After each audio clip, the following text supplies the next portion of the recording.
Well, here with me in the studio this hour, Gidi is a former peace negotiator under the former Israeli Prime Minister Ehud Barak. He's also the author of Insight, Peacemaking in the Oslo Process, 30 years and counting. Welcome to the studio, Gidi. Thank you very much for having me. Our security analyst, Yaakov Laffin, is here with us as well. And Yaakov, I want to start with you briefly because that's a huge area to evacuate in southern Gaza. What is exactly happening on the ground? Yeah, I think it's very much like Joe said. This is a signal that the ground offensive is going to expand into Rafah.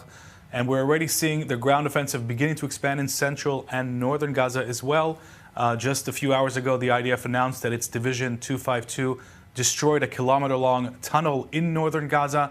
So we are seeing IDF ground activity across the Gaza Strip, and it seems to be gradually expanding because the government, the security cabinet, wants to give opportunities for Hamas to come back and give better offers for an interim hostage deal. But if that fails to materialize, then we are seeing the continued and phased expansion of both ground and air operations. And on top of all that, let's remember that the IDF or the Israeli government have basically stopped all aid from coming into the Gaza Strip for a long time now. We're talking, I think... 3 weeks, right? Yeah, several weeks, 3 weeks.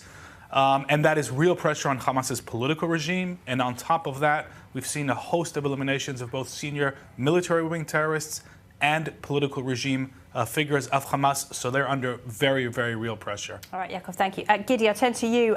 The government says, as did President Herzog yesterday, that this renewed fighting is about putting more pressure on Hamas and getting them back to the negotiating table to get those 59 people home. Do you agree with that strategy? Well, I actually think that we need to look at the options that are being presented to Hamas. Israel's three fundamental demands are to have Hamas leadership leave, return of the hostages, demilitarization of Gaza.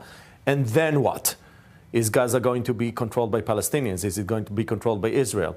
What's going to happen with the population? There is no vision that is presented publicly for the day after. And therefore, the system of incentives that are created around Hamas leadership is, I believe, very weak. I mean, they're better off staying in Gaza than leaving because there's no win that is being offered to them in exchange for that kind of concession. To the Gazan civilians or to Hamas? To Hamas leadership, which is, would cause them to leave. Basically, the government of Israel is not saying, even if Hamas accepts all of Israel's demands, what happens to Gaza next? But they're in a bind right now, aren't they? Because there can be no reconstruction in Gaza. There can be none of this money pouring in to rebuild the Strip unless they surrender. Everybody understands that there is no rebuilding of Gaza, no reconstruction as long as Hamas there. But Israel can exist like this for an unlimited period. There's no international pressure right now. The Trump White House doesn't care. I mean, Hamas is on the back foot more, would you say? Israel is at the risk of dramatic and historic overstretched situation.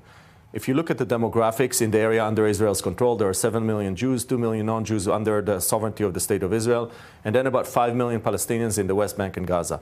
We're heading in the direction of collapse of the Palestinian Authority in the West Bank and eventually kind of cancelling of the Oslo Accords. This is the agenda of the government explicitly, and Minister of Defense spoke clearly about annexation this week, advancing annexation. And then we're being drawn into a reinstitution of the civil administration in Gaza. Just think about the military moving into southern Gaza as was described. Under the current political structure in Israel, once we move in this time, we cannot move out. The international organizations are on the verge of pulling out of Gaza, which means that the humanitarian responsibility is going to fall in the lap of Israel. The whole vision of Palestinians en masse leaving Gaza at the moment is unrealistic.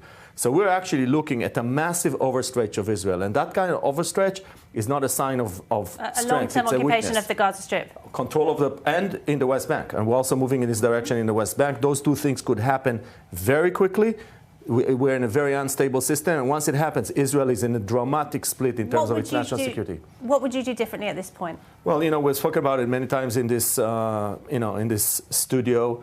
There is only one way to kind of finish the war in a way that addresses Israel's fundamental demands, and that is to divide Gaza into areas A and B.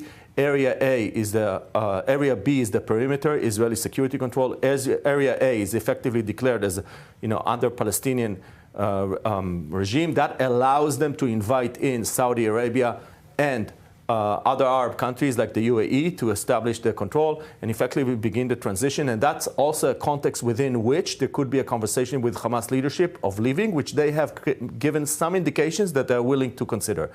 So that's sort of the only possible outcome from the war that is not Israeli civil administration control of Gaza. All right, Gidi, thanks. Yaakov, could you respond to that? Yeah, I think, this is a long-term conversation, but if we want to talk about what's happening right now, we have thousands of Hamas terrorists at large throughout the Gaza Strip. No international force is able, willing, motivated to take them on. It's only the IDF that can do that. And so if we're talking about a post-Hamas future, the only way that that can happen is by passing through the completion of the military operation against the Gaza Strip.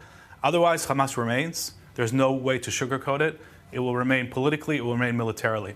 So I think that's where we're at. And the hostage situation is, of course, a major complicating factor. But at the end of the day, when we're talking about a long-term vision, either Hamas is there or it's not. It's quite binary. And if we leave it there, it's going to bounce right back. And I just want to comment on that. Look at the January 18th situation. Israel did not develop an alternative for Hamas. On January 18th, we were pushed to a deal, no alternative to Hamas.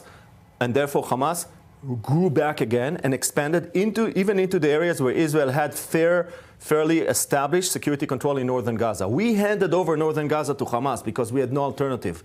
And that may happen again. Mm-hmm. All right, thank you both of you. Stay with me. Well, freed hostage Yarden Bibas, whose wife Shiri and 2 young children were murdered in captivity, has given his first English language interview. Bibas said Hamas terrorists had told him not to worry because he would find a better wife and have more children. Ex-hostage Keith Siegel, meanwhile, told how he was forced to watch footage of female hostages being sexually assaulted. More in this report, which some viewers may find disturbing. Disturbing new testimonies are emerging from Israeli hostages released from Gaza. In his first interview since being freed on February 1st, Yarden Bibas spoke to CBS's 60 Minutes. While in captivity, Hamas forced him to appear on camera after telling him that his wife Shiri and their 2 children, 4-year-old Ariel and 9-month-old Kfir, had been killed in an Israeli airstrike. But Yarden insists he knows the truth. His family was murdered by terrorists. His Hamas captors told him it was fine. They were murdered in cold blood, bare hands. They used to tell me, doesn't matter, you get a new wife, get a new kids, better wife, better kids. They said that to you? Yeah, many times. Many times. Yarden believes the renewed Israeli military operations in Gaza will not pressure Hamas into releasing the remaining hostages. He chose an American outlet for his first interview because he believes U.S. President Donald Trump can help secure the freedom of more Israelis. I know he can help. I'm here because of Trump. I'm here only because of him. Meanwhile, another recently released hostage, American-Israeli Keith Siegel, shared his own trauma, revealing that he was forced to watch the sexual assault of female hostages by terrorists. I witnessed a young woman who was being tortured by the terrorists. I mean, literal, torture, not just in a figurative sense. They made you watch it? Yeah. I saw sexual assault with female hostages. Keith said his spirit was completely broken. Another freed hostage, Tal Shoham, recalls the devastating conversations with Guy Gilboa Dalal and Evyatar David, still held in Gaza, who openly spoke about taking their own lives due to the unbearable conditions. One of the toughest things that I heard from them, they told me more than once that why to stay alive now? I mean, why just to not take their own life with their own hand and to finish it? I mean, to get released from this. And they will do it together if they decide to do it. Even after their release, the former hostages continue to fight for those left behind while grappling with their own trauma. They feel a sense of urgency and fear that time is running out. 24 hostages in Gaza are believed to still be alive. And Gidi Greenstein and Yaakov Lapin still with me in the studio. And Gidi, every time we hear these horrific testimonies from the ex-hostages, we are reminded how urgent it is to bring those people home. Around 23 hostages thought to be still alive. But I want to ask you also about what we've seen in Gaza over the past week. Very rare protests against the Hamas leadership. I mean, do you see some hope that the people perhaps could turn against Hamas? We've all been waiting for the kind of uprising against Hamas that will eventually push them out. Hamas has a very strong hold on the population because we have to remember Hamas is not just a military organization. Hamas is a social organization with broad grassroots presence through welfare, healthcare, education systems. So they have a wide network of control over the population. Also, they've been the only ones who actually have the capacity to govern in Gaza. Without an alternative regime to replace Hamas, I think it will be very, very difficult to see Hamas moved out. And also, again, it goes back to our earlier question. Let's say that these processes succeed. Let's say they're able to displace Hamas. And again, then what? Does the government of Israel offer them some sort of a truce? Are we, in exchange for the hostages, will the Gaza borders remain untouched? Are they going to be changed? Are there going to be settlements in northern Gaza? But I mean, that's always the issue, isn't it? When you're trying to overthrow a brutal regime, and we just saw in Syria, you know, the most urgent thing was to get Assad out of the country before they started thinking about who would run the country. And what we need to remember, these are complex systems, very, very volatile at this moment, very unintended, a lot of unintended consequences that could happen, and things could happen really, really fast on our side and on the other side. And I think everybody would agree. This is a highly unstable system, and it could spin out of control, pivot out of control one way or another very quickly. And Israel will be left holding the baby, so to speak. Yaakov, is there anything the IDF or Israel could do to help support these protesters and these dissidents in Gaza? Yeah, they could defeat Hamas. I think that actually what we're seeing is a sort of gauge, you know, in the Middle East. Power is the currency here that everybody speaks, for better or for worse, often for worse. But what they're responding to, in my opinion, is Hamas's weakness. And not only Hamas, the military wing, the terrorist army, but the political regime, when they see one after the other, people who were designated as prime ministers of Gaza eliminated, when they see that Hamas is unable, or struggling, I should say, to move its personnel around to repress because 100 of its trucks were destroyed in you know, just a couple of hours in airstrikes, that emboldens them to tell Hamas, enough, this is going nowhere, you've lost.